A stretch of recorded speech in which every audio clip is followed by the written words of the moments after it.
Hola, ¿cómo están? Muy buenos días, chicos. Muy buenos días, jóvenes. Muy buenos días a mis hermanas, mis hermanos que hoy están presentes para escuchar este video y poder aprender un poco más, ¿no? Acerca de lo que nos habla este hermoso libro, ¿no? Este hermoso libro de Apocalipsis que cada lección que hemos tenido a nosotros nos da esa esperanza de poder aprender, ¿no? Para estar preparados para el día en que nuestro Señor Jesucristo venga por segunda vez.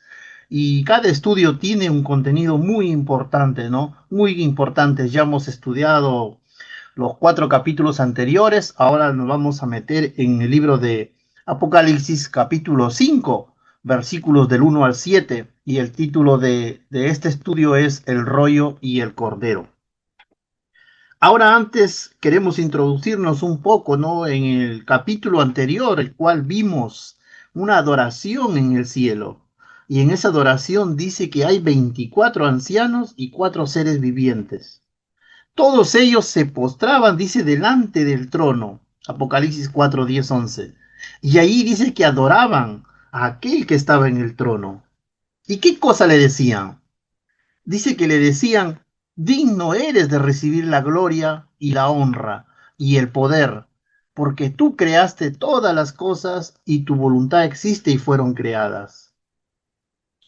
Nosotros sabemos que Dios es digno de recibir toda nuestra adoración, porque Él es el creador. Y no solamente por ser el creador, sino que aquí en el capítulo 5 también nos dice que Él es nuestro redentor. Él nos creó y también nos rescató dando su vida por nosotros. Vamos a adorar a ese Dios. En el capítulo 4 anterior, Jesús es adorado por ser el Creador. ¿Saben por qué Dios se merece la adoración? Porque Él es el Creador. Y por más que el diablo intente con ciencia, con filosofías, con libros o teorías, y tratar de quitar a Dios del trono, hay un Dios que gobierna por encima de él y de todas las cosas. En muchos sentidos, el capítulo 5 que hoy vamos a estudiar íntimamente está unido al anterior. La acción sigue discurriendo alrededor del trono, aunque aquí se introduce un hecho muy importante, la aparición ya de nuestro Señor Jesucristo. Él es presentado como el legítimo gobernador de la tierra, quien ha dado su vida por la redención de los pecadores, pero también quien va a ejecutar los juicios que van a venir sobre este mundo. Es de este modo como Él va a conseguir establecer el reino de Dios en este mundo.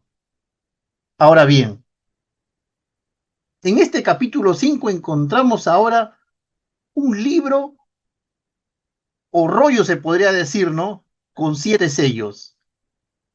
Y creo comprender esta visión de Juan, porque es muy fundamental para poder entender las profecías del fin.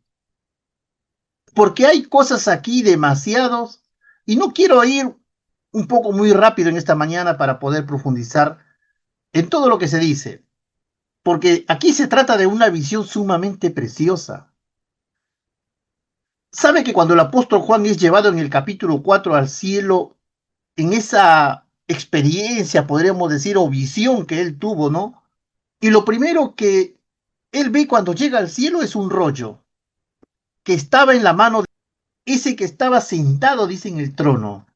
Y aquí estaba hablando específicamente de la primera persona de la Trinidad, o sea, de Dios Padre, el cual en su mano tenía un libro o un rollo curioso, llamativo o misterioso que estaba sellado, dice, por 7 sellos por dentro y por fuera. Pero dice el apóstol Juan que él se daba cuenta que nadie podría abrir ese libro, ni siquiera mirarlo o tocarlo. Y la primera pregunta que surge cuando leemos este pasaje de Apocalipsis 5 es, ¿qué es ese libro? ¿De qué se trata ese libro y qué está simbolizando este libro en la visión que está mirando Juan? En primer lugar, este libro tiene dos posibles significados proféticos. Este libro profético habla de todo el plan de Dios para su iglesia en el tiempo del fin. O sea, Ahí encontramos en ese libro escrito por dentro y por fuera todas las profecías relacionadas con la iglesia en el tiempo del fin. Ustedes saben que la Biblia es un libro profético, que contiene cientos y miles de profecías, y muchas de ellas que ya se han cumplido o se cumplieron en Cristo Jesús, como por ejemplo las de las profecías del profeta Isaías, que habla del sufrimiento de nuestro Señor Jesucristo, o de Jesús cuando le habló a los discípulos camino de Maú, diciendo, ¿no era necesario que el Cristo padeciera? Y dice la palabra que comenzó a explicarle desde Moisés y de todos los profetas que en las escrituras decían acerca de él.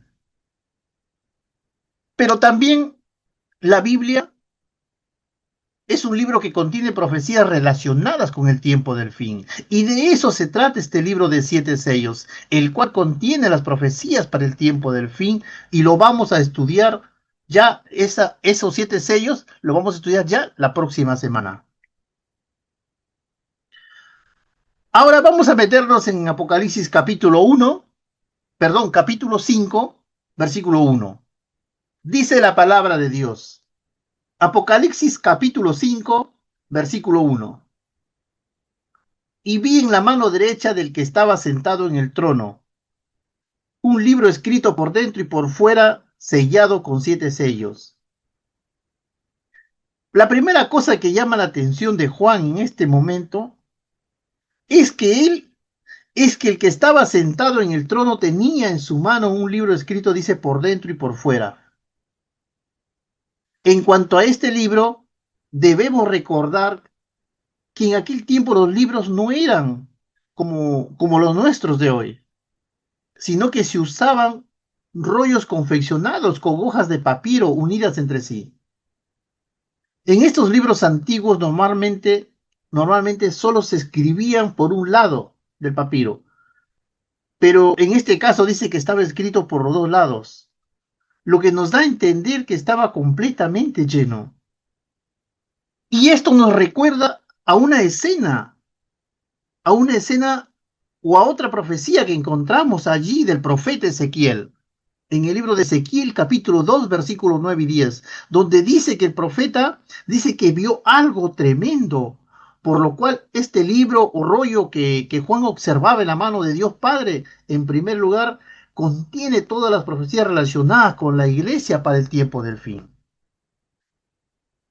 Esto nos recuerda este episodio que tuvo lugar también en la sinagoga, pero vamos a leer lo que dice Ezequiel capítulo 2 versículo 9 hasta el 10. Dice la palabra, y miré y he aquí una mano extendida hacia mí, dice, y en ella dice que había un rollo de libro, y lo extendió delante de mí, y estaba escrito por delante y por detrás, y dice que había escritas en ese libro que Ezequiel ve, dice que había escritas endechas y lamentaciones y ayes. ¿Se dan cuenta lo que Ezequiel está viendo, lo que está viendo escrito en ese libro? Endechas y lamentaciones. Un justo juicio realmente. Un justo juicio de parte de Dios. Y como dije hace un momento, esto nos recuerda el episodio que tuvo lugar en la sinagoga también cuando Jesús ahí se presentó en la sinagoga de Nazaret, cuando nuestro Señor Jesucristo dice que se le dio a leer el libro, ¿no?, del profeta Isaías. Y dice que justo antes de comenzar la lectura, ¿no?, en el lugar donde se anunciaba esa palabra que es fuerte, ¿no?, el día de la venganza de Dios, dice que el Señor se detuvo y cerró el libro. ¿Qué dice la palabra de Dios? Vamos a leer los dos capítulos, el de Lucas 4 y el de Isaías 61. Primero el de Lucas 4. Miren lo que dice Lucas 4, 18 al 19.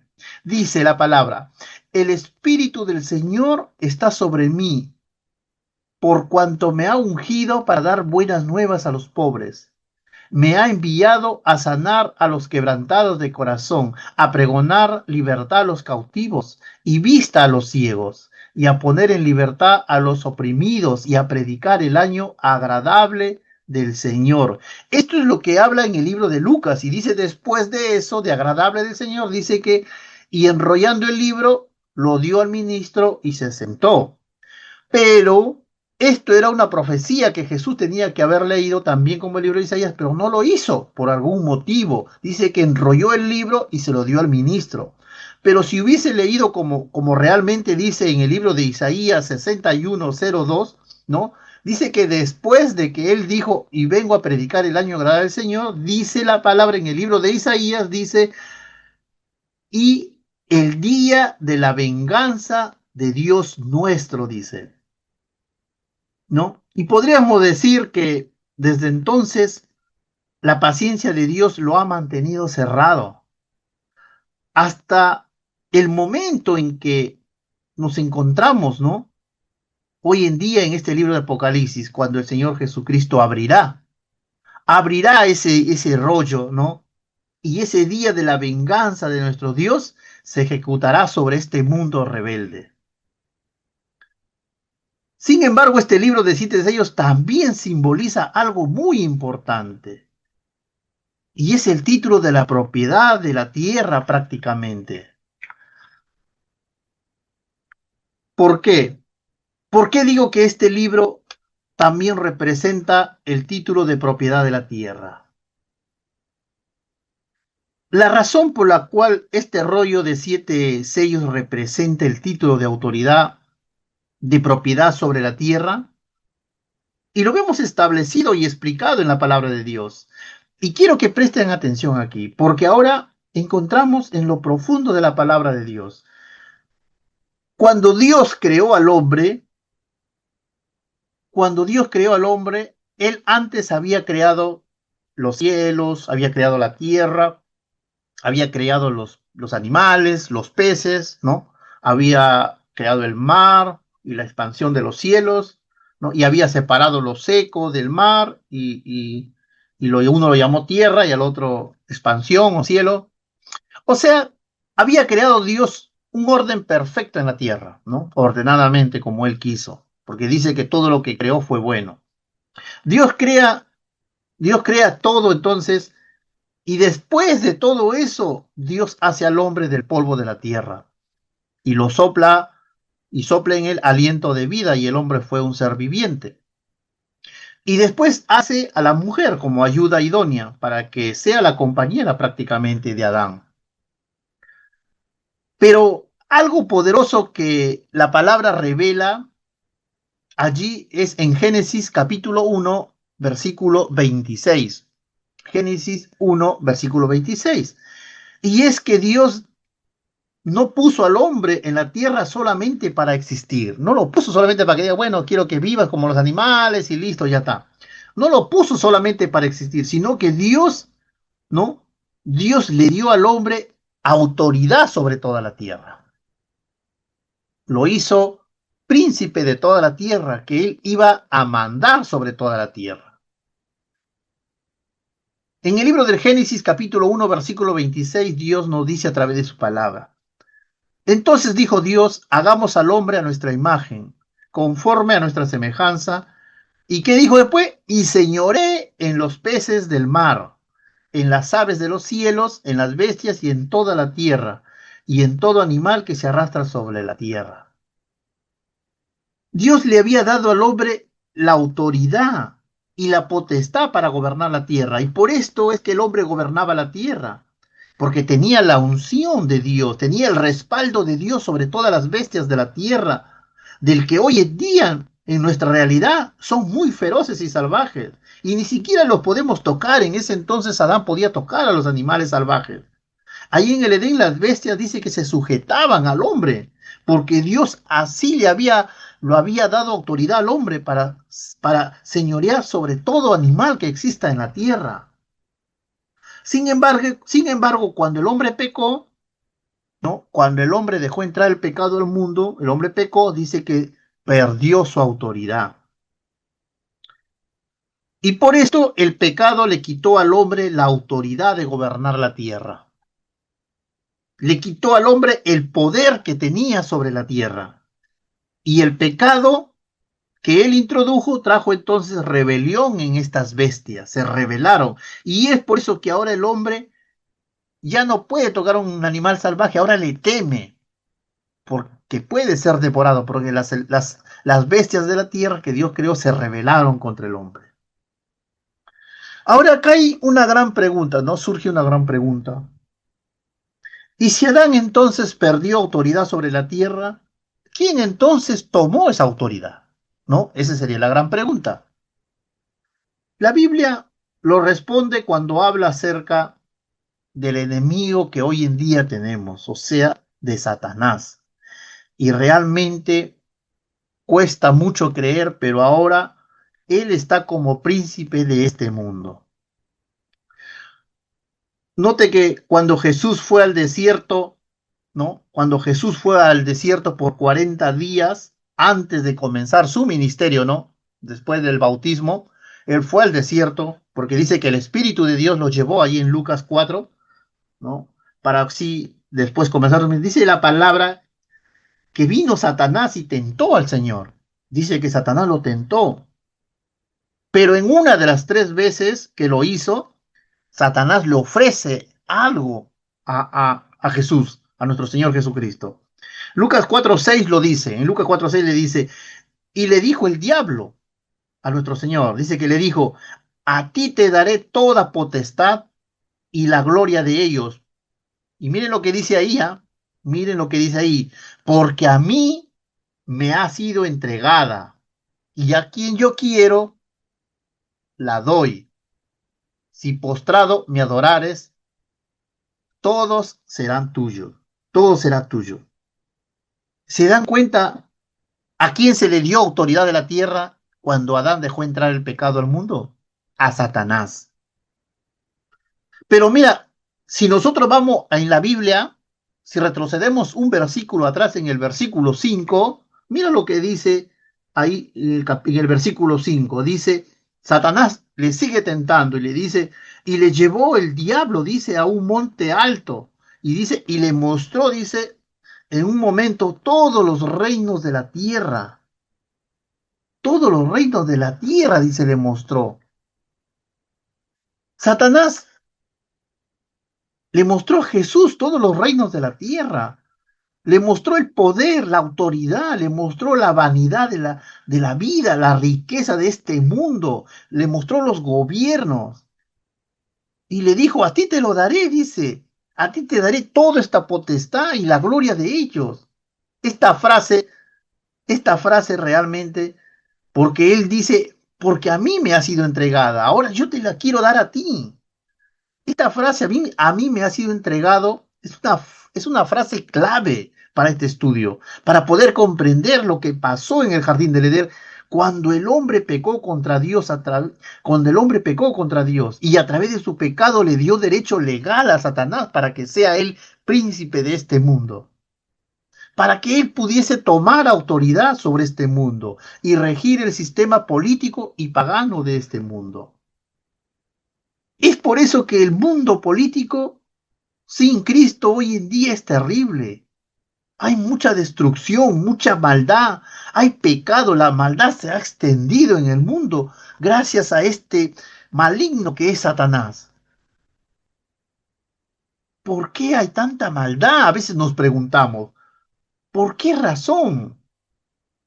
Es que es porque Satanás tomó la autoridad que realmente le pertenecía al hombre. Él tomó esta autoridad y ahora él es el que manda en esta tierra.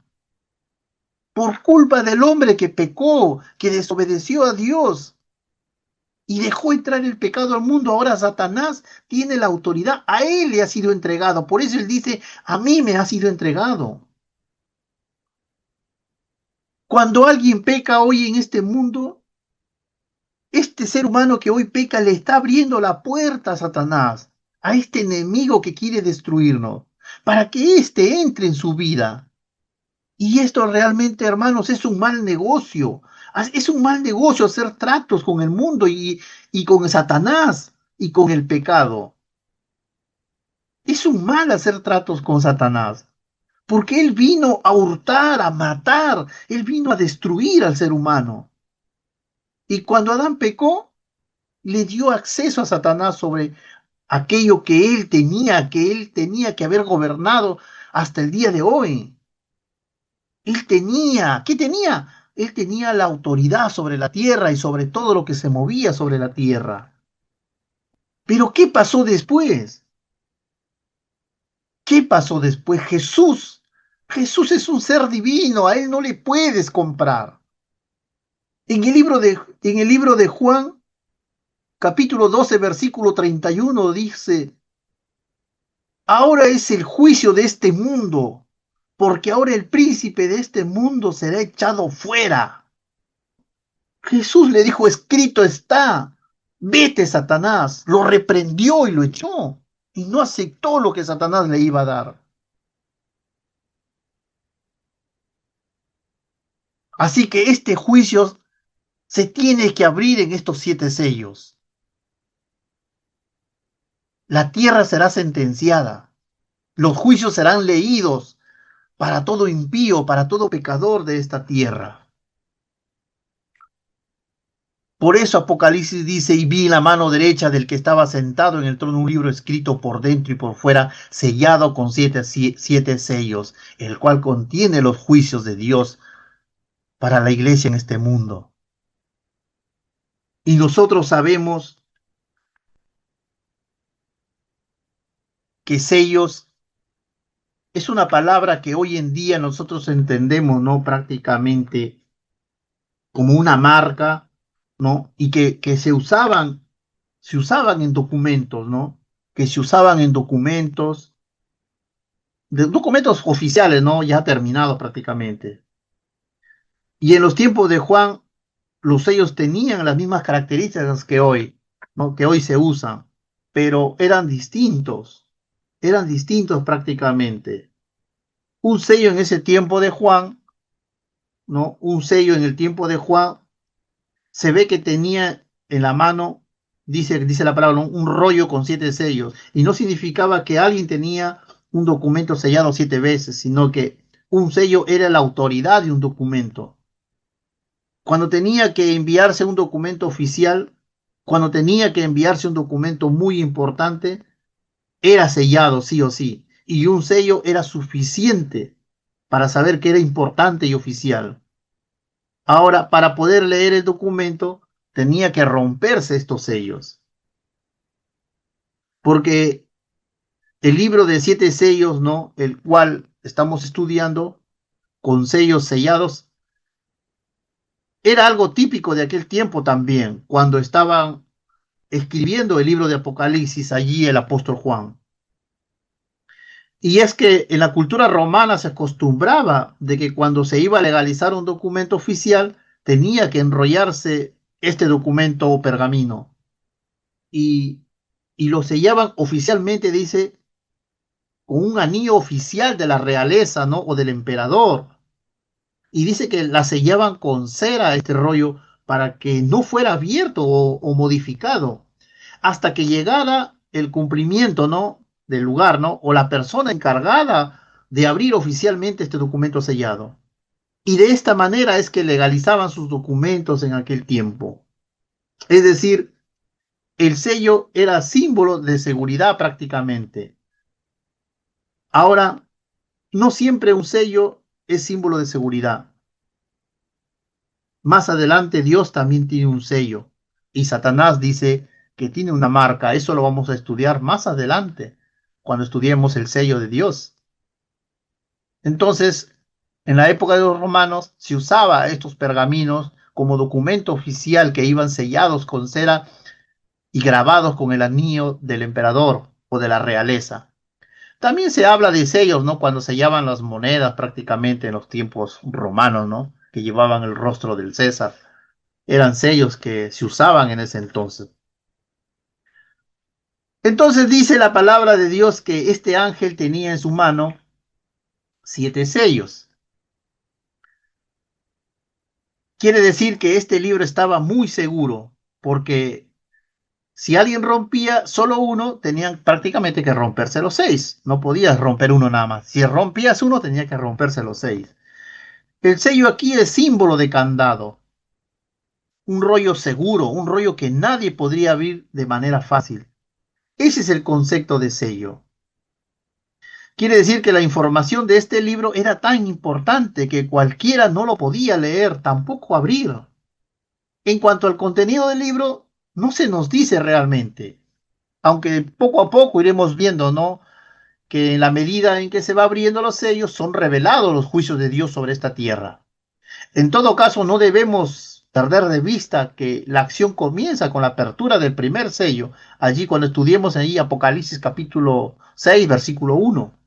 Se dice que el libro contenía la historia de la revelación de la condición espiritual de las 7 iglesias, es decir, la condición interna a lo que sucedía, como estaba espiritualmente dentro de la iglesia.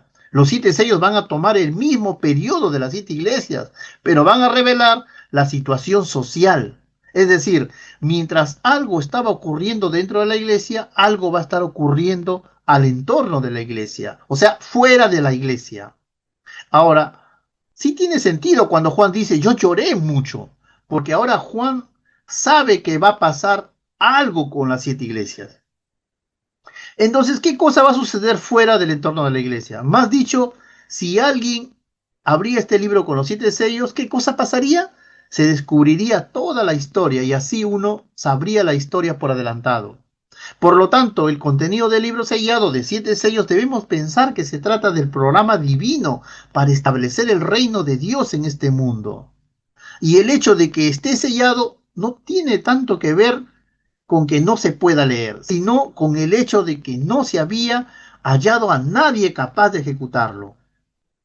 Por lo tanto, este libro contiene, por así decirlo, la hoja de ruta de aquellos acontecimientos proféticos finales que ha de acontecer en los últimos tiempos y que tienen como meta el establecimiento del reino de Dios en este mundo, un plan que de ninguna manera puede fracasar. Y debemos alegrarnos de que por tanto tiempo este libro ha estado cerrado. Por cuanto se abra, comenzarán los juicios y las oportunidades de entrar al reino de Dios se terminarán para toda la humanidad. Ahora, la pregunta es, ¿quién es digno de abrir este libro y desatar los sellos? Entonces ahí entra Apocalipsis capítulo 5, versículos 2 al 3. ¿Qué dice la palabra de Dios? Dice ahí Apocalipsis 5, versículos 2 y 3. Dice, y vi un ángel fuerte, dice que pregonaba a gran voz. ¿Quién es digno de abrir el libro y desatar sus sellos? Y ninguno, dice, ni en el cielo, ni en la tierra, ni debajo de la tierra podía abrir el libro, ni siquiera aún mirarlo. Queridos hermanos, ¿quién es digno de abrirlo? ¿Quién es digno? Entonces, como dice la palabra, ¿no? Aparece un ángel fuerte, ¿no? Al que se le había encomendado la gran responsabilidad de encontrar a un ser digno de desatar los sellos de este rollo, para que el plan de Dios se pudiera poner en marcha. El pregón se hizo a gran voz, de tal manera que llegó a todo el cielo, la tierra y debajo de la tierra, es decir, a los puntos más lejanos de la creación. Notemos bien lo que el ángel estaba buscando. ¿Quién es digno de abrir el libro y desatar los sellos? Lo que se buscaba no era alguien poderoso. El ángel era poderoso, era fuerte, sino se buscaba a alguien digno, porque los juicios de Dios son de naturaleza moral. En este mundo es importante notar que no se trata únicamente de que Dios destruya a los pecadores, que se oponen a Él de la misma manera que nosotros haríamos, así con un mosquito que se coloca en nuestro cuello con el fin de chuparnos la sangre. El planteamiento no es ese. Por supuesto que Dios podría haber acabado con la humanidad en el mismo momento que Adán y Eva pecaron. Incluso podría haber destruido este universo y creado otro si él hubiese querido en un instante y sin esfuerzo alguno. Pero la cuestión no era simple. No debemos olvidar lo que Satanás había hecho creer a la humanidad, de que lo mejor para el hombre era que viviera siguiendo su propio camino y no obedeciendo la voluntad de Dios. Según él, Dios era un tirano que no amaba a sus criaturas. Entonces la cuestión es que ninguno podía abrir estos sellos. La cuestión es que ninguno podría abrirlo. Después de buscar en cada región, todas las criaturas se mostraron completamente impotentes para poner en marcha los planes eternos de Dios. Ni siquiera los ángeles ni hombres pueden conseguirlo, ni la ciencia, ni tampoco mejores deseos de los hombres pueden conducir este mundo al establecimiento del reino de Dios en esta tierra. Pero Juan dice aquí en Apocalipsis 5, versículo 4, dice, y yo lloraba mucho porque no se había hallado a ninguno digno de abrir el libro, ni siquiera leerlo, dice, ni de mirarlo.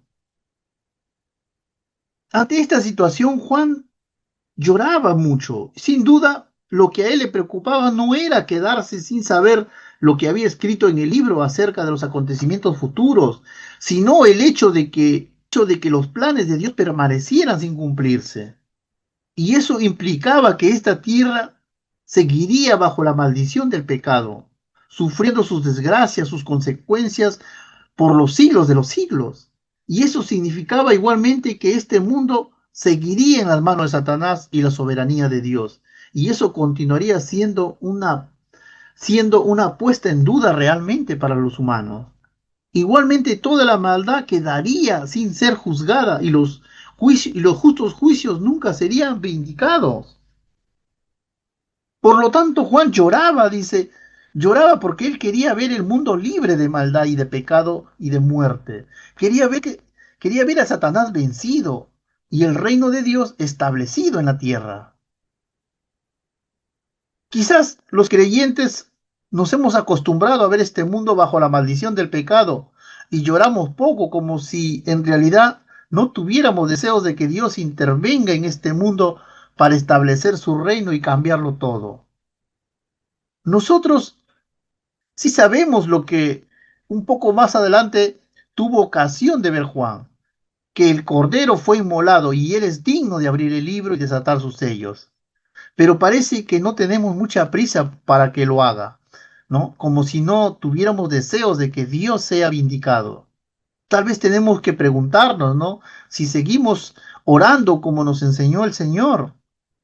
Así cuando dijo, santificado sea tu nombre, venga tu reino, hágase tu voluntad como en el cielo, así también como en la tierra, que está escrito en Mateo 6:10.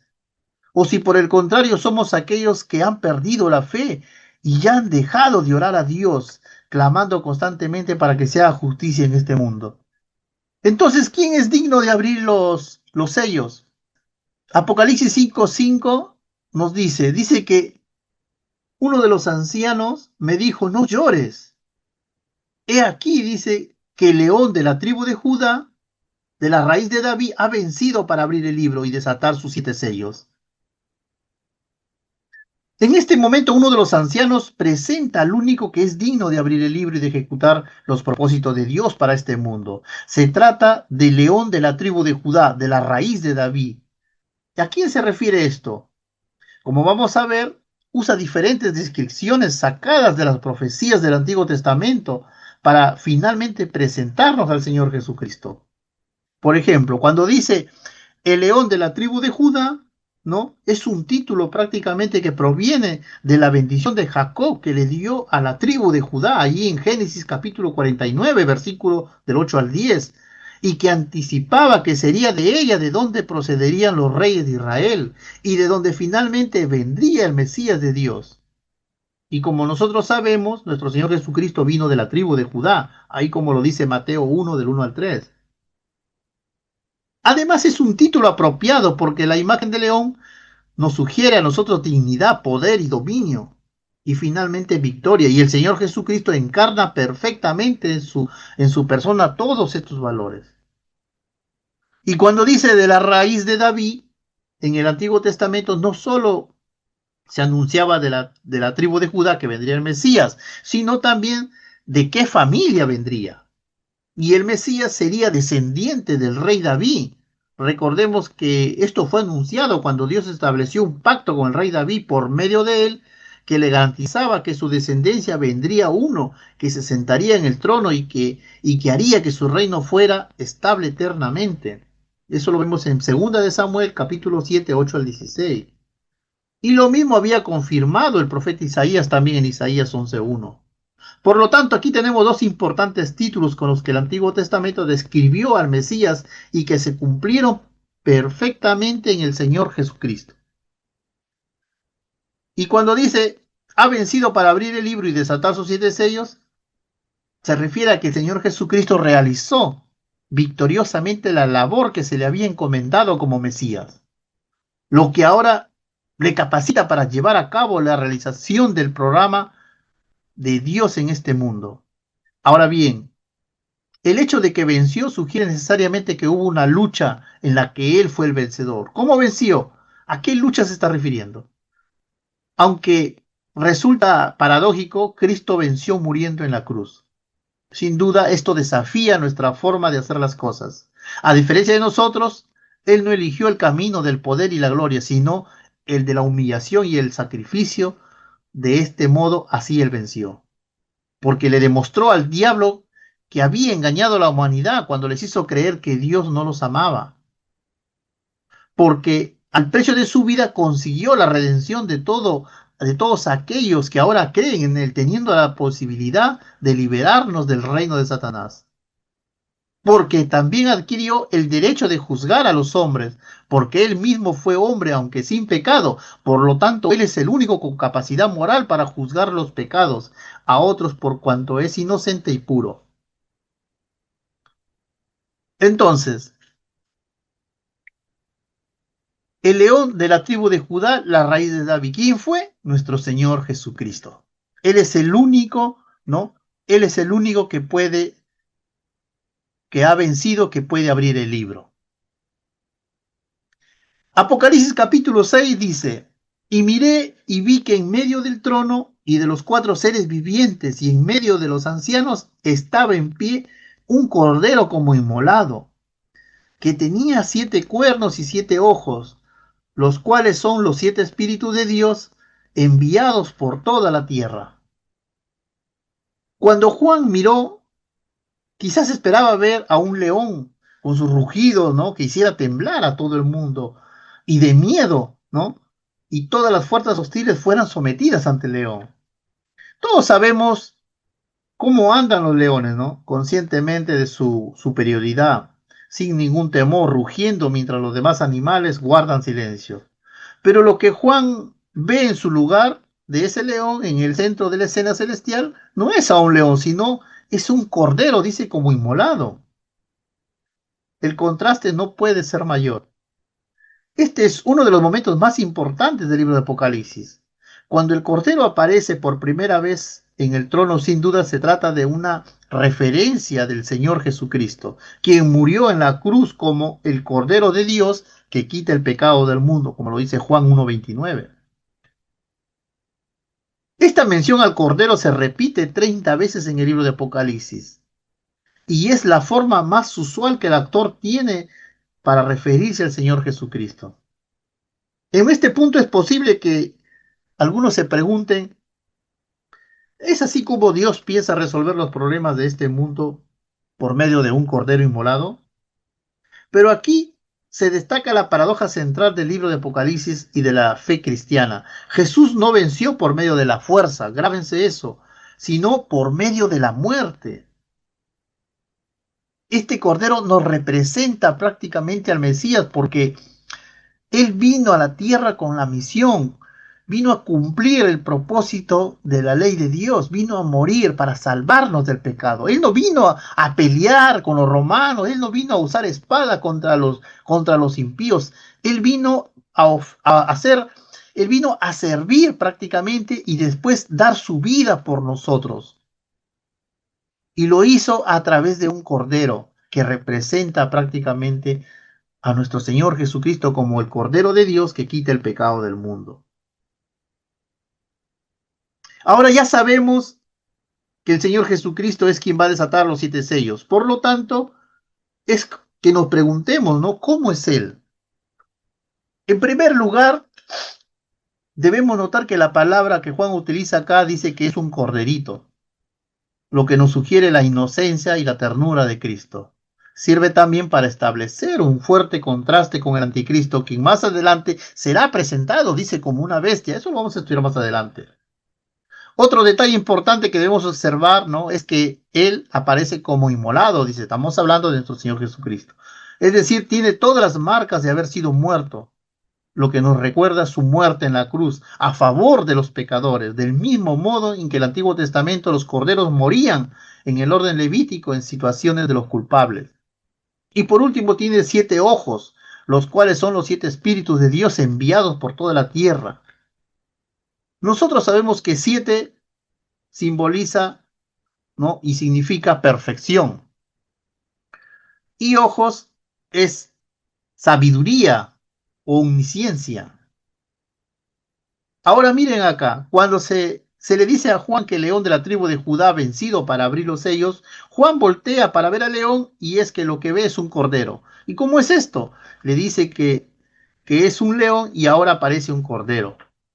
El león para representar a la realeza que es Cristo y el cordero que representa la humillación que tuvo Cristo. Este león real que un día fue cordero es símbolo de Cristo y dice, Él es el que va a abrir este sello. Y notemos que aunque ya está en el cielo, sigue manteniendo las marcas de su muerte, garantizándonos eterna salvación a todos los que hemos creído en Él. Ahora, dice que vino y tomó el libro de la mano derecha del que estaba sentado en el trono. Versículos 7 y 8 del capítulo 5. Dice, y vino y tomó el libro de la mano derecha del que estaba sentado en el trono. Entonces ahora tenemos una escena máxima, una escena de máxima solemnidad. El Cordero se acerca hasta el trono y toma el libro de la mano de Dios. Esto ya había sido profetizado en el libro de Daniel, en el capítulo 7, 13 y 14. Pero primero notemos que cuando el Cordero se acerca al trono, no se postra ni se inclina como lo hacen los demás. Esto es porque Él tiene la misma autoridad y poder del que está sentado en el trono, ¿no? En segundo lugar, a partir de este momento, el cumplimiento de los propósitos divinos para este mundo están en sus manos, porque Él es digno de ellos. Y no debemos olvidar que esto es un resultado de su victoria sobre Satanás por medio de su muerte y resurrección. La obra de la redención ya está completa, pero queda que sus enemigos sean derrotados. Y cuando lo haya hecho, entonces Él entregará el reino a su Padre. ¿Qué es lo que dice los demás versículos? ¿Qué dice el versículo 9? Vamos a leer desde el 8 primeramente. Dice, desde el 8, dice, y cuando hubo tomado el libro, dice, los 4 seres vivientes y los 24 ancianos se postraron delante del Cordero.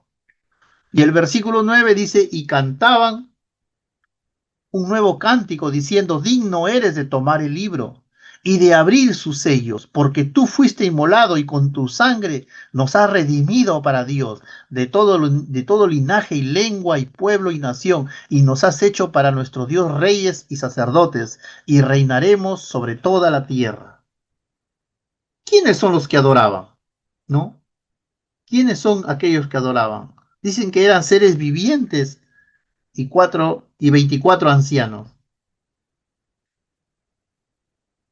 Este coro celestial que estaba compuesto por 4 seres vivientes y 24 ancianos, al que también se habían unido, dice, millones de ángeles. En cuanto a los 4 seres vivientes, ya hemos considerado que que podrían ser representantes de otras formas de vida espiritual desconocidas para los hombres. En cualquier caso, el hecho de que ellos entonen este cántico de alabanza al Cordero subraya que la acción salvadora de Cristo tiene una extensión cósmica más allá de la humanidad.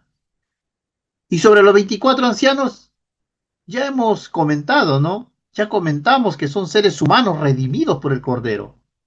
Esta idea se ve forzada porque en este pasaje actúan como representantes de la humanidad, cuando representan ante el trono de Dios sus propias copas de oro llenas de incienso, que son las oraciones de los santos. ¿Qué hacen entonces estos adoradores? Dice que se postran delante del Cordero. De repente, toda la atención que había sido dada al Padre se le da al Cordero. Los ancianos y los seres vivientes se postran ante él y reconocen que tiene la misma dignidad del que está sentado en el trono. Y un poco más adelante veremos que ambos comparten por igual adoración celestial.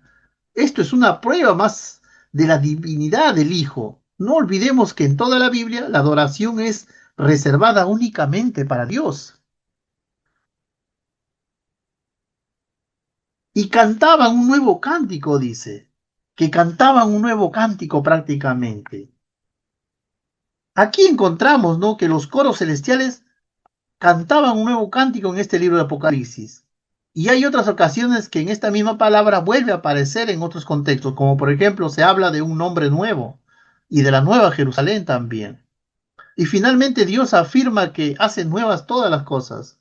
Sacamos la impresión de que Apocalipsis es el libro de las cosas nuevas que surgen de la obra del... Si alguno está en Cristo, dice Pablo que ya es nueva criatura. Las cosas viejas pasaron y he aquí todas las cosas son hechas nuevas. Sin duda esto es una nueva realidad que todavía no se ha cumplido en toda su plenitud y se sigue esperando a que lleguemos al cielo. Y esto nos lleva a pensar en cómo será nuestra experiencia en el cielo. Sin duda allí será todo completamente nuevo y diferente a lo que hemos conocido en este mundo. Cristo nos dará una vida completamente nueva en todos los sentidos, con una nueva naturaleza completamente santificada, un nuevo gozo, una nueva paz, nuevas fuerzas, nuevas emociones, una nueva personalidad. Pensemos ahora en el nuevo cántico, porque ¿por qué es nuevo? La frase aparece con frecuencia en los salmos y ahí se relaciona con la misericordia del Señor que son nuevas cada mañana. Los salmistas recogían en sus canciones estas experiencias nuevas de la misericordia de Dios, como por ejemplo cuando eran liberados del pozo de la desesperación y del lodo cenagoso, ahí en Salmos 42 y 3, o porque Dios había hecho maravillas y había salvado a su pueblo en alguna situación concreta, Salmos 98.1 y Salmos 96.1. Y aquí en Apocalipsis tenemos una nueva manifestación de esa misericordia y en este caso se relaciona directamente con la obra salvadora del Cordero. Y la nueva citación que está ha creado en la historia del cielo y también es para todos aquellos que creen en él. Por lo tanto, los motivos de adoración que se expresan en este cántico no podrían haberse cantado antes de la ascensión triunfal de Cristo en el cielo. En este sentido, es un nuevo cántico prácticamente. Ahora vamos a descubrir cosas que sucede cada vez que se abre un sello. Vamos a descubrir un principio fundamental cuando estudiamos estas profecías. Así como decía, ¿no? Mientras que las 7 iglesias hablan sobre el problema interno de la iglesia, los 7 sellos van a hablar sobre el problema externo, político y social que las iglesias vivirán desde el tiempo de Jesús hasta el tiempo del fin. Y eso lo vamos a estudiar la próxima semana cuando sean abiertos ya los 7 sellos. Vamos a ver poderes en conflictos y cómo este conflicto es visto de otro punto. En la apertura de los 7 sellos y consecuentemente vamos a ver los 4 jinetes misteriosos que están entre las más que asustan a aquellos que no conocen de la palabra de Dios. Hay muerte, hay espada, hambre, peste. Son ingredientes para preparar un cóctel de terror y llevar a la desesperación y al miedo al hombre moderno que hoy existe, porque será afligido, dice, por violencia que prevalece en estos días. Pero nosotros tenemos que tener en claro de que todo lo malo que pueda leerse, ¿no?, en estos sellos no es prácticamente para nosotros que creemos en Cristo. Nosotros seremos protegidos. Todo lo malo que podamos leer en la apertura de estos sellos es para aquellos que no creen en el Cristo resucitado, que no creen en el Cordero inmolado, que no creen en el que fue digno de abrir los 7 sellos. Para el impío que está en contra de la palabra de Dios, para ellos es terrorífico. Para nosotros esto es un libro de esperanza, un libro de salvación, porque estamos protegidos por el Cordero y tenemos a un Dios que gobierna sobre este mundo. Él gobierna sobre el principio y el futuro de la humanidad. No hay nadie más que gobierne en este mundo, ni siquiera Satanás. Es la soberanía de Dios el que gobierna en este mundo. Así que yo te invito, queridos hermanos, queridos jóvenes, que la próxima semana podamos empezar a abrir estos sellos para ver realmente qué es lo que nos dice. Gracias por este estudio de esta mañana, gracias por acompañarnos, gracias por estar conmigo y con la palabra siempre. Que Dios me los bendiga. Nos vemos en la próxima clase para abrir los 7 sellos. Apocalipsis capítulo 6. Muchas bendiciones para todos.